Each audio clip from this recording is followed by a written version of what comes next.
On a night when the mountain breathes embers and the wind carries the scent of heated iron, a colossal silhouette rises among sparks. The Cyclops, a single eye, round as a merciless sun, surveys the world through a doorway of bone. In the depths of a cosmic workshop, the hammer strikes the anvil, and the earth answers with thunder. Legend says that here in caverns lit by lava, the weapons of the gods were forged, and every lightning bolt cast by the sky is a memory of the perfect blow. We enter an old yet ever-living tale, the saga of the one-eyed giant, a divine smith, master of fire and force. Its origins gather from ancient songs. In early Hellenic traditions appear three brothers bearing stormful names: Arges, Brontes, and Steropes. They are the forgers of the thunderbolts of the Lord of the Sky, rulers of sparks, the ones who weave in metal the will of the divine. In another branch of the myth, a pastoral Cyclops, Polyphemus, lives on a harsh island, guarding herds and sealing caves with stones the size of cliffs. For shore-bound city folk, any colossal wall seemed raised by non-human hands, hence the name Cyclopean masonry for those mighty fortifications that defy time. Between craft and dread, between the divine and the earthly, the Cyclops stands on the frontier where the order of gods meets the peril of the unknown.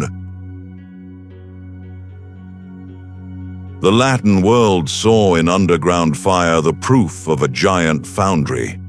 Beneath the smoking mountain, a master god listens to the hammers of Cyclops at work. When the crater moaned, people said their anvils were singing. On other sea-washed islands, tales spread of one-eyed giants who hurled rocks at passing ships.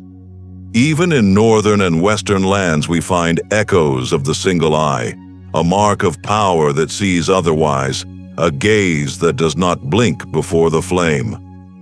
From one shore to another, the image of the Cyclops took different shapes, yet kept the same core, dangerous grandeur, a power that creates and destroys. What truly does the Cyclops look like? His towering body rules the landscape, muscles banded in heavy iron, skin scored by sparks. In the forehead, a single eye, wide and round, keeps watch like a beacon. In his hands, hammers thick as tree trunks. His power is fire, and his language is metal. His blows can bring forth a thunderbolt, a trident, or a hidden helm.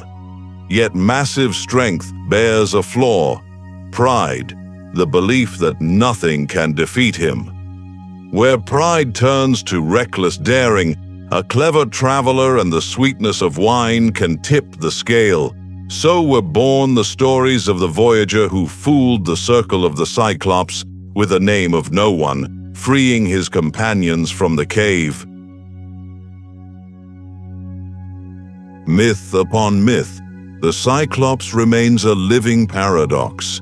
He is a shepherd, yet also a celestial smith. He guards flocks, yet may devour unbidden guests. He shapes the weapons that uphold order, yet his visage summons chaos.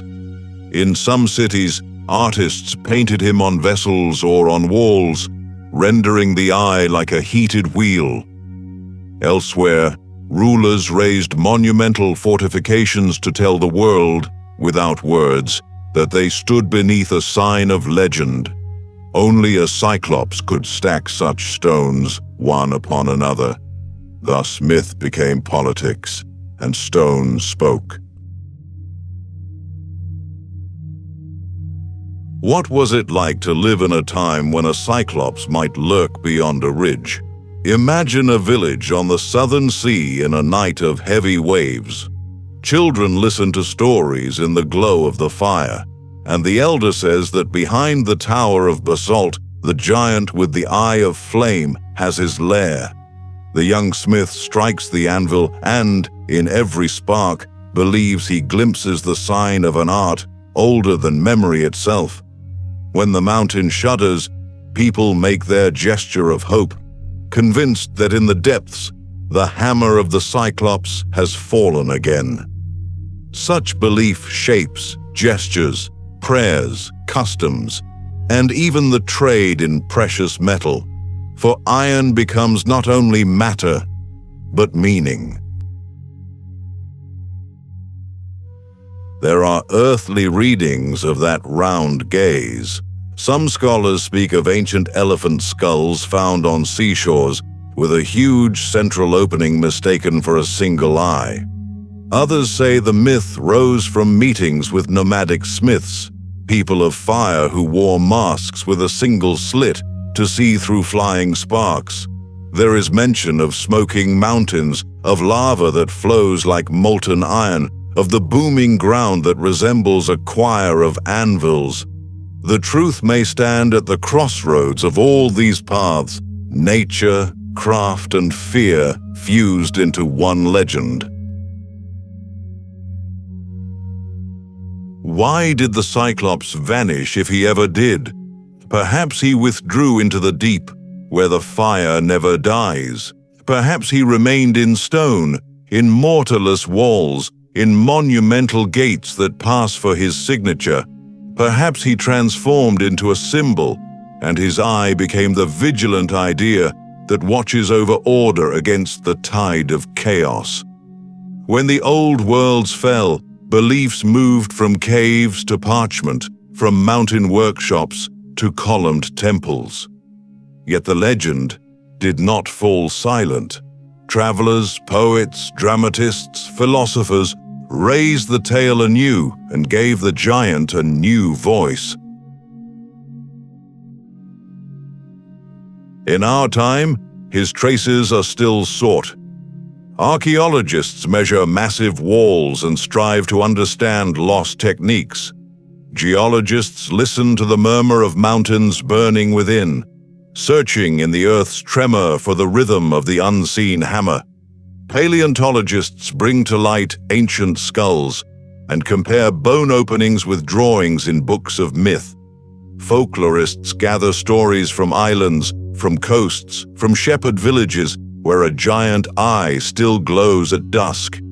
Even filmmakers and visual artists model from light and sound the workshop of the Cyclops, letting us feel the anvil's vibration through the floorboards.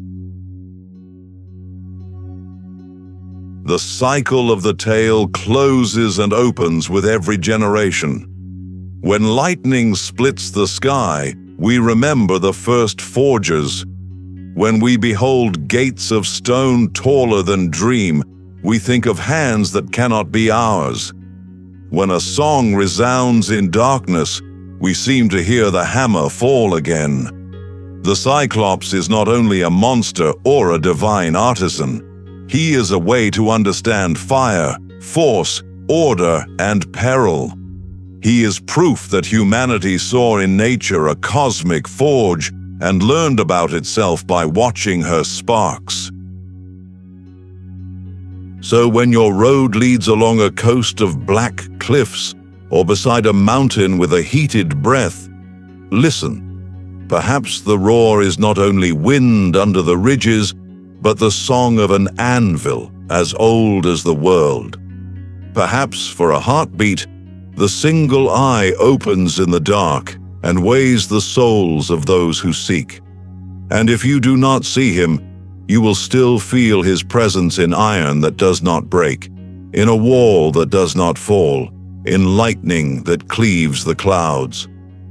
The Cyclops lives in fire, in stone, and in story, and as long as people tell legends by the light of embers, his hammer will continue to strike.